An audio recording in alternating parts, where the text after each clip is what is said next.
we have just seen Taped Up Families.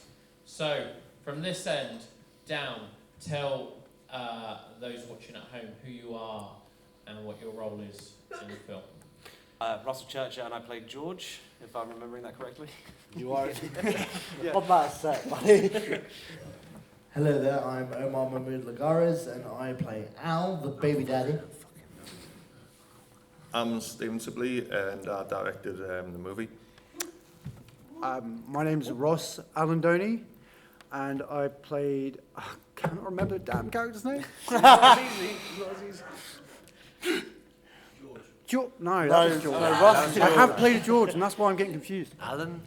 No, I'm Al. No. I'm Al. We're not great at naming characters in our films. He is a very central part to the film. That is what matters. I have a really bad memory. I'm very sorry. My name is Sam Mason. I'm a producer of the film, but this is... I'm Jackson Batchelor, and I played Val. Yeah. So, here we are, second night of Taped Up.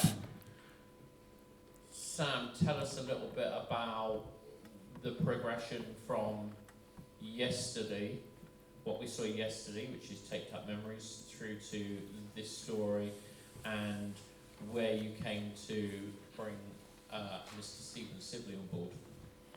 Well, this is the prequel to the first film. The first film was shot in 2022, and thankfully Steve was on the film from the start. And as soon as we announced the idea of a prequel, Steve was like, "Wow!" So he was already on board from the beginning. And at first we wanted to do more of a home invasion kind of idea, but then when we worked more with the actors and stuff, they kind of progressed towards this concept. And Steve. Yo. So, talk to us about your vision when it came to taking over as director of this film. Yeah, well, originally when it was meant to be a home invasion film, I was very excited because I always wanted to do a home invasion movie. And then I think it was about July that came and said it's going to be more found footage, which I was excited to do because I'd never done a found footage film before. And I think it worked out better because I got to work with the actors one-to-ones, do groups, meet up, build on things. And I think that shows on the film because there's a lot of gravitas in the performances. Yep. So once I got brought on board, Sam and Jack wrote the treatment, and then basically we went round, just got everybody together and built from that, really. There was a little bit more humour in this, I think, than the previous chapter. Was that a cautious decision? I think it was just natural. I think it was just the camaraderie between the people to keep it that kind of vibe. Because I think the humour it's not too egregious where it overshadows the theme, because it feels natural to the characters rather than just being forced or wedged in. And you never know what's going to be funny when you're improvising until you get a reaction. Yeah. And I heard some laughs from people, or bits I didn't think people would find funny, but it's good that people do find the humour in it, because it isn't a pleasant film, really. I mean, it's quite difficult to take serious because you've got this guy with a t-shirt that says Funkle all the way through it. It's just wow, what's going on there? How long did it take to actually do the shoot for this? 2 days. Yeah. 2 days? Yeah. We had a weekend. It was the hottest days, wasn't it? Yeah, the first shoot was the hottest day of the year. And then Scorching. the next day was pissing down, so we had to postpone it for a couple of months, a couple of weeks. But I think it worked out better because it gives us a chance to go through the footage again, work again through the actors, see what we need to do to bring the second day, and hopefully you can't tell that's 2 different days. But yeah, we shot it on 2 days and then edited on that Sunday night, really. So it was done and dusted on that day. That sounds way too simple than what we expect. Well, it's a gist, you know what I mean? It was such a fast process. Yeah. It's the bit that always sticks in my head is the head in the rabbit trap. Talk us a little bit through the special effects on that. Well, it was Darren Ward who done the effects for that. Amazing. He came along and he had this eyeball he never got used in one of his movies, and he says, "Can I put it?" And I was like, "Yeah, man, do it." You know what I mean? So I put it in, and yeah, it looks class. I mean, it is a bit over the top, because in my head, if I'd seen that in a movie, I'd been thinking, would that really happen, Claudie's eye? But I think as in terms of a gore gag, it's serviceable, you know what I mean? And it does have a good effect because you're not really expecting it.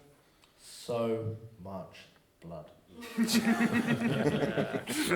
So let's try and keep this quite light-hearted. Let's go from this end down. tell us your favourite moment of the shoot. There was this moment during the paintball fight. Oh, sorry, yeah, of course. There was this moment during the paintball fight where it just naturally occurred where you fell over during the fight. Oh, Yeah, my and God. we worked it in, so I surprised you, and it just worked beautifully on that moment. That was one of my favourite because that reaction from you was just loved it. What we saw. I think favourite part of the shoot. Oh, that's tough. That's really difficult. Like, Keep thinking. We'll move yeah, down the line. yeah. Come back. Come back. Come Sorry, back. man, we've come got back. time to stick around. I think, I don't know, because it is hard to say because it was such a blast, Yeah. you know what I mean? It was such an easy, probably the easiest show I've ever worked on, right? Because everybody, we got there and we just worked through it, so I couldn't really pick a specific time because every time was just amazing. Yeah. You know what I mean? I know what my least favourite part was. That was definitely not putting up that tent. Oh my God. Yeah. I felt like such That an was idiot the rough. moment I found that clasp, but the moment I was like, the pen is finally dropping. I'd say I really enjoyed the little fight scene we had to do. That was very hard, and I'm happy we got it. Yeah. God, we got it. We were fighting the sun. But my actual genuine favourite moment was when we were all around the fire. Yeah. Just before and in between takes, setting it up. I just really liked that little wholesome moment. It felt like a family. Yeah. Yeah, 100%. Honestly, it was just watching them actually just finish the job. Like, lights coming down, and like, we're like, shit, you've got like 5 minutes, and they're doing like Oh, 7 or 8 God. rehearsals of that attack. But they got it, they did the job, and they finished it. That's what I'm happy about. End of movie. If I'm really honest, I loved all the other moments that everyone mentioned, but if I'm really honest, it was the second day that we got there and it was raining after I had collapsed into a bush. And we said, we can't shoot today, and I could just sleep. And that was no, the film was great and it was so much fun, but it was like a lot of energy that we put into it. But it's because we were so passionate and enjoying it so much. 100%. And then you forget yourself and forget that you're not like 20 anymore and you can't run around and do everything. That's good. Right, we've got some audience questions out there. How much of the story was, the character stories about war, war activity? How much of that was improvised? I mean, the whole entire film is improvised. I was going to get that. Well, there's a basis from the original film. So there is some understanding, like Richard's character who played Davy, he's actually in the first film. So it gives you some sort of understanding of the sort of kind of environment they were in 2003. Anyone else?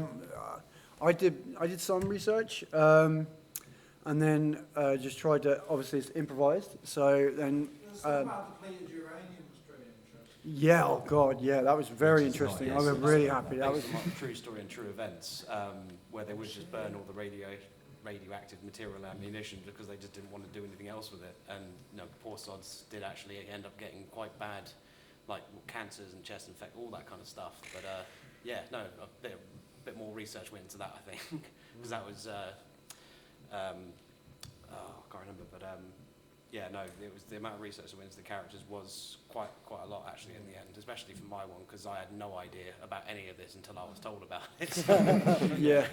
I know Rich's story around the campfire was based on a real story. Yeah. wasn't it? That was real. Family Yeah. friends He and had stuff. he had so many. Yeah. He had so many stories. Problem of being British. Yeah. Any other questions out here? How did the idea of doing a prequel come about? Ooh, whose ideas? Whose ideas is that? How did the idea of a prequel come about? I mean, it was kind of like, we were just kind of discussing it as how it could be a 3-part sort of trilogy. And Steve went, he just went, wow, I'd do that. But no, there was a general interest in just seeing how far we could explore with Val's character, which is obviously Jackson's character. Yeah, which we didn't have a name for. Yeah, we didn't. We had to make up. We came up with it Yeah, like you a guys week had no before. fucking idea. Yeah. Because we wanted him to be like a bit, have a bit of an embarrassing name. I don't know why I got onto that. Sorry. But I think like with the film in general, with the third part, we're hoping to explore more of a docudrama of the whole entire incident from 2003 until he finished the crimes 2009, seeing the whole entire the whole entire fucking journey, really. But it was interesting to just explore those small moments within these films and the previous film. So there was no real general reason why we did a trilogy, we just fucking did it. It's true, isn't there? Well, Yeah, I know. Any other questions out there? Yeah, hold on. So there was one very pivotal scene in that whole film, and I just want to ask the question: is that the first scene that Trash Arts have had a musical? Possibly. well, Jackson is a she-shanty singer in general. He's very famous in Portsmouth. He's very famous in Portsmouth, so we thought, well, let's get some fame going on. He's got the reputation. He's on TikTok. He's on TikTok. We love sea shanties, this guy. I don't know. I can make you an account. I've never been on TikTok. We were asked a very stupid question, so we thought No, we've shot a musical before. when? A short film. Oh yeah, okay, a short film, that's not really So to answer the question, I don't know. Yes. Unless you, What were you on no, about? that I was didn't- a difficult question. I didn't want to sing. I was told on that love day singing. that we needed to. I mean, I don't mind singing as part of a group, but on my own, that's terrifying. Yeah, they told us that day. Steve decided. Made sense. No, you're going to Made sense, sing. yeah. And oh God. But yeah, Oh, that we was did planned. it, and it was. It makes me cringe every time I watch it. Famous in Portsmouth, famous in Portsmouth. No, you did really well though. It really, really works, and it takes over that like sinister moment. He's a Love bloody good it. actor. Love it. Steve, Yo. imagine you had endless money. What? I'm not giving you endless money. But on a serious note, imagine you had endless money. What would you do with the found footage genre next? Fuck.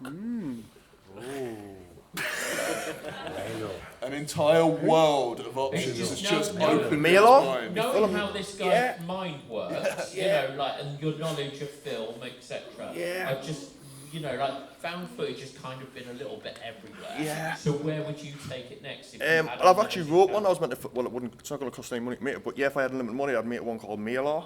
Right. Yeah, Thomas knows that shit. Yeah. So it's like genies and wraiths and things like that, but it's a found footage movie. And who? Just whispering over my ear. You said Gins. whispering over my ear. Well, that's it. You said genie. Yeah. So yeah, that would be the thing I'd make. I'd try and obviously work on it, get the effects as top notch, and yeah. But I think found footage films, you can pretty much. I think that's the beauty of it.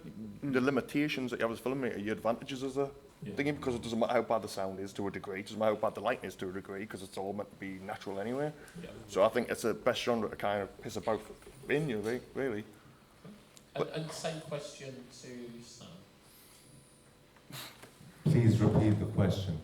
So just so I don't get anything wrong. So if you had unlimited money, where would you take the found footage genre next? I think it'd be interesting to find, like, if you had like a small city like the Bay, Yep. Barry Great Levinson's film.